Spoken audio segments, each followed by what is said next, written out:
हजरत ख्वाजा मोइनुद्दीन चिश्ती ख्वाजा गरीब नवाज के 813वें उर्स के मौके पर वज़ीर-ए-आज़म मोदी की जानिब से चादर पेश की गई। ये चादर मरकजी वजीर किरण रिजिजू ने हफ्ते के रोज दरगाह अजमेर शरीफ में चढ़ाई। इस वक्त ज़ारईन की बड़ी तादाद दरगाह में मौजूद थी। दरगाह अजमेर में पीएम मोदी की जानिब से चढ़ाए जाने वाली चादर पर हैदराबाद के एमपी असदुद्दीन अवैसी ने कहा, हम सब बहुत खुशकिस्मत है आज अजमेर दरगाह में आए हैं और हमारा देश का प्रधानमंत्री नरेंद्र मोदी जी का चादर को लेकर के हम आज यहाँ ख्वाजा मोइनुद्दीन चिश्ती अजमेर दरगाह में आने का सौभाग्य प्राप्त हुआ है। हमने दुआ मांगा है अमन चैन के लिए और अजमेर दरगाह से जो संदेश है ये पूरा दुनिया में जाता है। आदरणीय प्रधानमंत्री जी का चादर के साथ साथ मोदी जी का जो संदेश पत्र को हमने पढ़ा है और प्रधानमंत्री जी ने संदेश में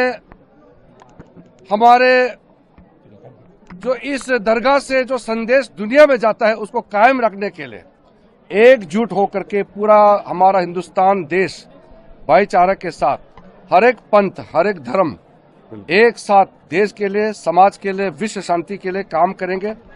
ये दुआ हमने मांगा है और यही संदेश आदरणीय प्रधानमंत्री जी ने भी दिया है। मैं पूरे इस दरगाह में जितने भी लोग जुड़े हुए हैं हमारे यहाँ जो चिश्ती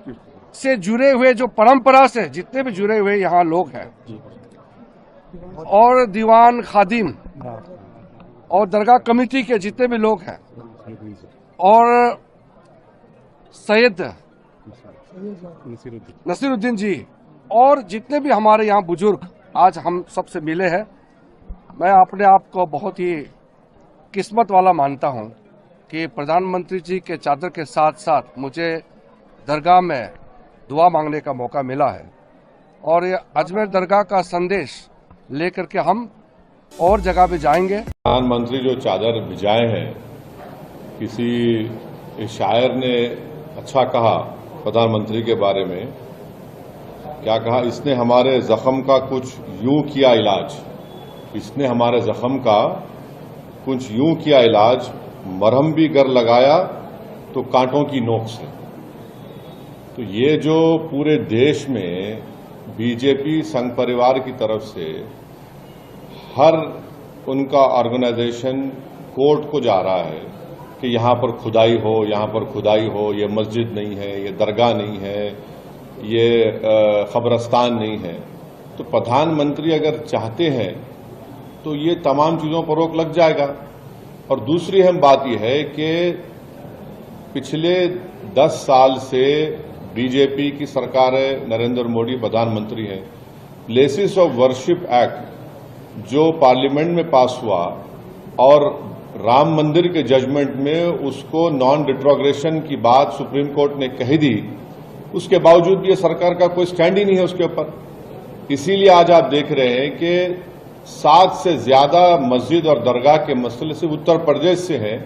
जहां पर बीजेपी की सरकार है और जहां से प्रधानमंत्री अपना एमपी का चुनाव जीत कर आते हैं। तो ये सिर्फ चादर भिजाने से कुछ फायदा नहीं होगा। चादर तो हर कोई भिजाता रहेगा, मगर उस चादर को भिजाने के पीछे जो पैगाम एक सरकार देती है वो ये देती है कि हम सिर्फ चादर नहीं भिजा रहे हैं, हम उस समुदाय को, उस देश की जनता को जो इन तमाम चीजों पर आस्था रखती है दरगाह मस्जिद में, उसको हम दरगाह और मस्जिद मानते हैं। आप चादर तो भिजा रहे हैं, मगर आप ही के चाहने वाले कोर्ट को जा रहे हैं कि ख्वाजा अजमेरी की दरगाह दरगाह नहीं है, मसाजिद मसाजिद नहीं है। तो ये इस चीज को ये रोकने की जरूरत है और असली काम जो सरकार को करना है वो रोके, इन तमाम चीजों को रोक लगाए कि क्या ये क्यों कर रहे हैं लोग सब जाकर तमाशा ये।